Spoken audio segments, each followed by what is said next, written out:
Season's greetings, fellow armchair Imagineers.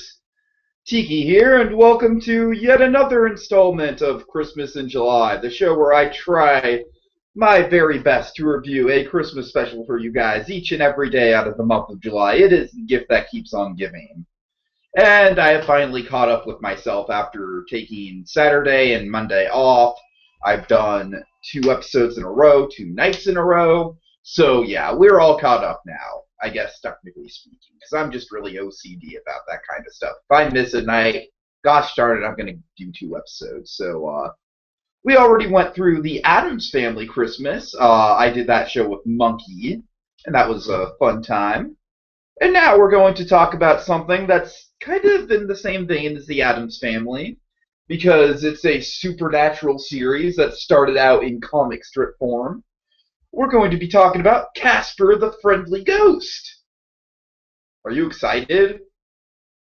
No, I didn't think so. This is a pretty fucking lame character, I must say. I mean, I'm just going to say that right off the bat. I have never liked Casper. He's just a wimp of a character to me. I hate his voice. His voice is just super annoying. What else do I not like about Casper? He's just really preachy. I just don't like the character. It's just not a good character at all. Here's the reason I'm doing this special, though. Because it's basically an all-star Hanna-Barbera sort of thing with Casper and Harry Scary in the mix. And I like Harry Scary. Harry Scary's a character that kind of appears every once in a while with Casper. I like him a lot better than I like Casper, but essentially, I'm not sure that we're going to have time to get to any Hanna-Barbera. The one I really do want to do is Flintstone's Christmas Carol. I know that's definitely a big one, but, you know, it's just the calendar. Like, there's also a lot of other stuff we need to do, and the calendar is just, we've already got the last week pretty much planned out, so, you know, last Thursday is the last day of July. It's like, this thing's really starting to wind down, so I'm not sure if we're going to have time to review Flintstone's Christmas Carol or not. I do hope that we do, but there's just a lot of stuff on our plate for this last week. So, just in case we don't, I wanted to review something Hanna-Barbera related. And lo and behold, you know, as I found out, this special contains a whole hefty amount of Hanna-Barbera characters. So with that in mind, let's kind of dig in. This special, it was obviously made by Hanna-Barbera. It was distributed as a 30-minute television special that ran on December 18th, 1979. Yeah. Okay, so, yeah, I am not a huge fan of this one. Oh, God, I don't know. These Christmas specials, man. It's like I'll see a really good one, like the Andy Griffith one. And then I'll see something like this. I don't know. It's got its moments, a couple moments, but I'm probably going to spend the whole time bitching about Casper as a character. And speaking of which, Casper does this whole, like, boy thing right over the end credits. So yeah, great way to start out, Casper. So we get a little bit of a shot of a lot of snow, and then we see driving through the snow is our merry band of Hanna-Barbera characters. I'll just like to call them the Barbera crew for short. We got Yogi Bear, we've got Boo Boo, we've got Quick Draw, we've got Huckleberry Hound, Snagglepuss, and also Augie Doggy and Doggy Daddy. So there you go. There's our whole crew. They're singing a Christmas song. They're driving through the snow. They're defying all kinds of physics. It's actually a really fun scene. It kind of very much reminds me of Wacky Racers, because it's like, you know, they're doing like crazy stuff, like just plowing through snow and, you know, going over stuff. It's a lot of fun, a lot of cool cartoon physics in this scene. And they also just there's this one scene where you know, they just literally stop for Santa Claus, like it's literally just, oh, Santa crossing. So it's like, oh, gotta stop, boo-boo, gotta stop the car so Santa can go, yay. And might I say, this is the most generic Santa I've ever seen, but we'll definitely get to that in a bit. So, you know, it's all established, the Barbera crew, they are definitely looking to have some good Christmas fun. And meanwhile, we cut to Casper, the friendly ghost, and he is writing his list. I kind of found this a little bit of an interesting audio choice. They very specifically, he mumbles exactly what he wishes for. So it's literally just like, "Dear Santa, I, Casper, wish for. I hope you can deliver it." Yeah, it's it's kind of awkward. So basically, uh, Casper kind of gets into a philosophical debate with Harry Scary about ghosts and their relationship towards Christmas. Harry Scary thoroughly believes that ghosts have no one; they have to fend for themselves. He goes as far as to say that Casper doesn't have any friends, and nor does any other ghost. Might I say, Harry Scary, yeah, very much coming off as a Scrooge. Like, Adam's family didn't really have a Scrooge. We kind of had to make an off-camera character of the Scrooge. With this one, yeah, it's pretty apparent that Harry Scary is the Scrooge in this thing. And it's also pretty apparent that he's going to have a turnaround by the end of the special. So, yeah, so, there's that whole little debate going on. Uh, there's just, I don't know, Harry Scary, he's just being a dick about it and just shooting down Casper's dreams, basically. Oh, God. And so it's quickly established that the house that they are residing in is going to be foreclosed upon. And in fact, there is a bulldozer that's just intimidatingly waiting outside, and they're all depressed. They've only got a couple days in the house. So Harry Scary, he convinces Casper to go out and look for a new house. And meanwhile, we join back up with our Barbera crew. And of course, they are lost. Oh yes, they are lost. They're trying to find their way to, I believe, like a ski lodge or something like that, or just, I think they just say a lodge. Yogi makes this kind of funny remark like, "Oh, you said turn right, I turned right. You said to turn left, I turned left. I turned right, I turned left, and somehow I got lost," or something like that. Basically, Yogi's just like very complicated explanation for why they're lost in the first place. So let's see. They just they find the house that Casper and Harry Scary are residing in, and they decide to clean it up. And so, what do we need now, kids? What do we need? I'll tell you what we need. We need a montage! Yogi Bear and Snagglepuss and Huckleberry Hound in a montage! Putting up the Christmas lights and dusting off the cobwebs in a montage! Yeah, so essentially we get a montage of all the Barbera crew just fixing up the house. And meanwhile, Casper and Harry Scary are back from their little hunt. Harry Scary's very frustrated. There's no abandoned houses all throughout the countryside. He's very worried about what they're going to do. It's like, how are they, they need a house to haunt. And but then Casper, he is delighted to see that everything's lit up, and he looks in and he's like, "Oh, would you look at that, Harry Scary? They've got it all set up for us." That was really actually kind of a good Gingy impersonation. Oh god. But of course, Harry Scary, he's all bah humbug to the people that are in the house. Casper, gosh darn it, all he wants to do is be friends with them. And so he does that. Boo Boo and Yogi are putting ornaments on the tree, and Boo Boo's handing ornaments up to Yogi, and then Casper hands an ornament to Boo Boo, and then of course Yogi and Boo Boo, they really don't mind Casper all that much until Casper introduces himself as, "Hi, I'm Casper, the friendly ghost." I think it's funny that everyone kind of freaks out when he says the friendly ghost. And so, essentially, they all warm up to Casper very quickly. They see that he's harmless. They see that he's, just a cute little kid. I think Snagglepuss or Huckleberry Hound or someone makes the mistake that Casper's just literally a kid with a sheet pretending to be a ghost. But yeah, Quick Draw, he's out with oh, I'm sorry, this is part of the montage, but it has a snowman in it, so it must be covered. Quick Draw, he's during the montage, he's out trying to chop down a Christmas tree, and then a bear scares him, so Quick Draw gets into a snowman, uses that to scare the bear away. Do you want to use a snowman as a cloaking device? Yeah, okay, back to business.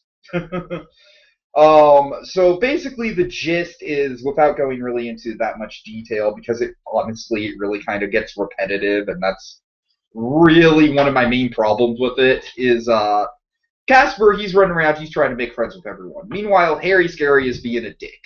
And he is just legitimately trying to scare people. And it's just, it gets so repetitive, and it's like Casper's just like, no, Harry, Scary, let me be with my friends. And Harry's just like, no, I'm gonna be a dick and I'm gonna fuck shit up. And it's just, it's obnoxious, man. It's like, I hate when there's like these kind of these stories where it's just like the same thing keeps happening over and over, and it's just like, yeah, we get it. Harry Scary's acting like a dick. Casper's nice and stuff. Woohoo. It literally takes up a good percentage of the episode where it's just like Harry Scary will scare someone. They'll all run away. And then it'll be like, oh, you guys are afraid of Casper? Because it's like they don't realize that Harry Scary and Casper are two different people, I guess. They think that Casper's like changing size or some shit like that. Like, once again, I don't really think they have their logic in order. But oh god. Okay, so let's see. Just one other thing to mention is this special has very very random canned laughter, because like there was literally just like a section of canned laughter on Harry Scary's first appearance, and then I think like just one other time, and that's it. So it's just like I just noted that it's just like, either have canned laughter or don't, but it's just really weird. It feels like a Family Guy gag when it comes in just once in a while. Um, duh, duh, duh. So yeah, basically, the two people that Harry Scary scares, he scares Doggy Daddy for one, and then Quick Draw, Puss, oh, I'm sorry. Quick Draw, Snagglepuss, Huckleberry Hound. They're all downstairs collecting firewood. Harry Scary scares them. Blah blah blah. Daddy Dog thinks Casper's wearing a sheet. And then the tree is complete. Yay! But Harry Scary, he finally just kind of lets himself be known to the Barbera crew, and he chases them all off. He just says, "Get out!" And so everyone leaves. Everyone, including Casper. And Harry Scary, he's like, well, bah humbug, who needs Casper, yada yada. If I'm going to spend these last 2 days in this house, I'm going to spend it the way I want to spend it. And then Harry Scary, he sees Casper's letter to Santa, which is in a stocking. And basically Casper's one wish that was awkwardly mumbled at the beginning of the special is, Dear Santa, my one wish for Christmas is that you save Harry Scary's house. Aw, so Santa, so Harry Scary, he finds that very touching, and oh god, what happens? What happens? I think Harry puts the house back together, and everyone sees through the window. Casper comes back in, and he's just like, Harry Scary, I love you. It's just Casper is just like, he's like essentially, he's kind of like Brandon or Randall, Brandon from As Told by Ginger, Randall from Recess, where he's just so lame that all you want to do is punch him in his proverbial ghost face. I don't know. I just don't like the character at all. His voice is aggravating. Oh, so Snagglepuss hears Santa, and yeah, Santa comes down. He's like, whoa, Dancer, whoa, Crusher, and then walks Santa, and it is the most generic Santa ever. Oh my god. And all he does is he just literally comes in, he's like, ho, ho, ho! Merry Christmas, and then everyone's just like, Merry Christmas, Santa. Like it's not even a big deal. It's like the Santa stuff is handled really weirdly here. It's just so nonchalant.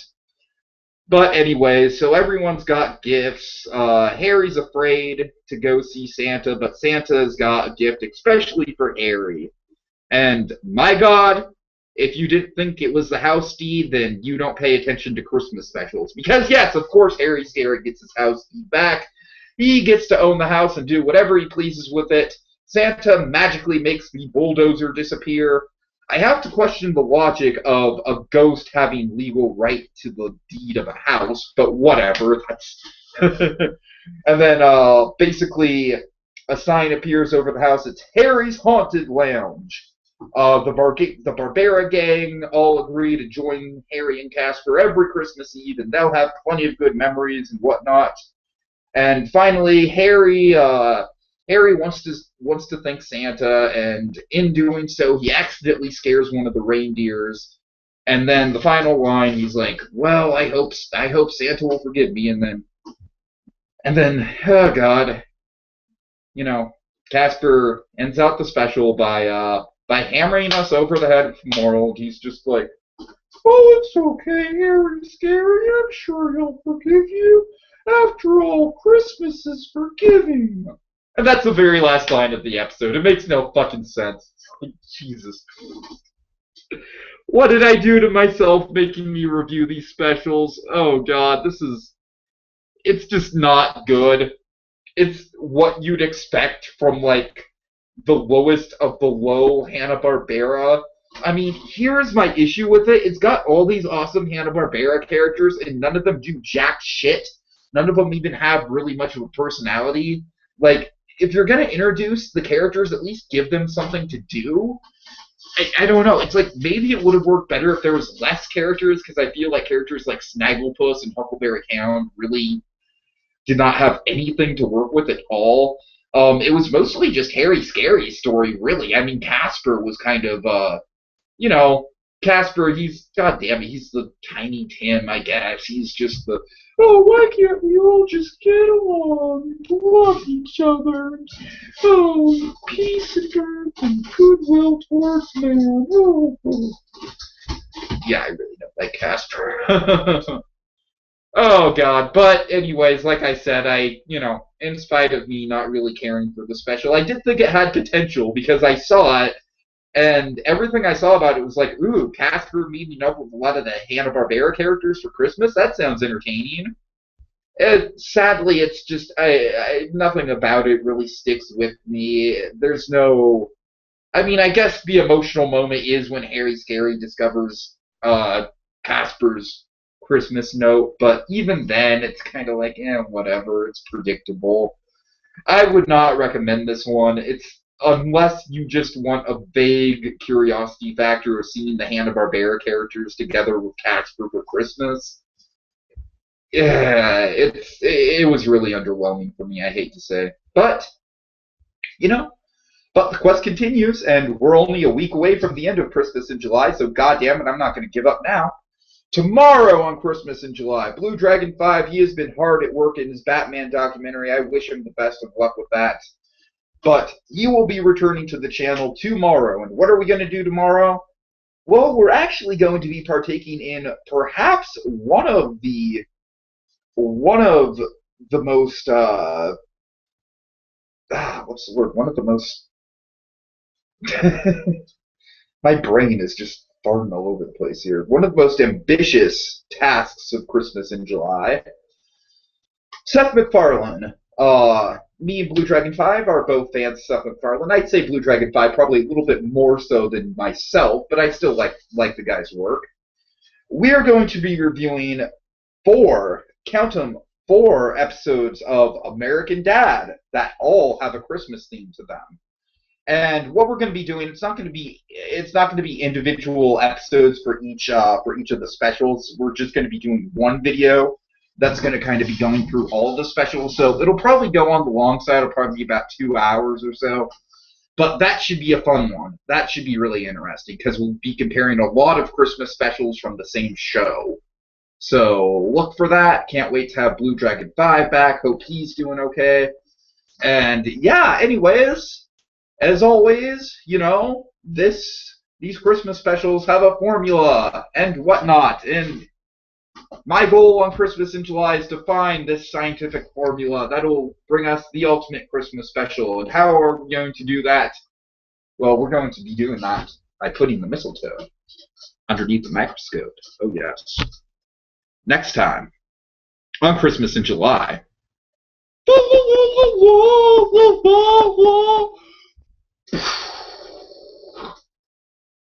Casper the Friendly Ghost is dead, everyone. He is dead. Again.